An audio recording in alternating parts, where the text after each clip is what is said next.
প্রিয় কাতার প্রবাসী ভাইরা যারা 5 ফিটার এবং 5 ফিটার সার্জারিও করতে পারবেন তাদের জন্য বিশাল সুযোগ। রাজলাপ্পানে অনেক অনেক অনেক লোক নিতে চায়, ঠিক আছে। আপনার 21 তারিখ থেকে লোক নেওয়া শুরু করবে। 21 তারিখে সকালে ইন্টারভিউ হবে। আপনারা যারা যেতে চান অবশ্যই তারা ওনাদের নাম্বারে এবং ওনাদের অফিসে গিয়ে যোগাযোগ করতে পারেন। বিস্তারিত আমি আপনাদেরকে বলতেছি।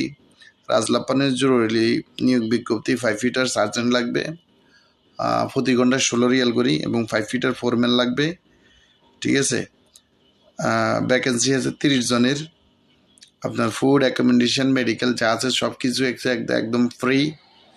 ওনাদের অফিস হয়েছে রিতাজ building, office number 403, 4th floor, ঠিক আছে, 4 নম্বর ফ্লোর। ইন্টারভিউ আছে 21শে ডিসেম্বর 2025-এ, ঠিক আছে। তো আপনারা যারা যেতে চান অবশ্যই ওনাদের অফিসে গিয়ে যোগাযোগ করবেন এবং নিচে দেওয়া নাম্বারগুলোতে যোগাযোগ করবেন। বিস্তারিত আমি আমার কমেন্ট বক্সে দিয়ে দিচ্ছি, ওখান থেকে নিয়ে যোগাযোগ করতে পারেন, ঠিক আছে। আর ভালো লাগলে অবশ্যই ভিডিওটা শেয়ার করে দিবেন। আসসালামু আলাইকুম রহমতুল্লাহ।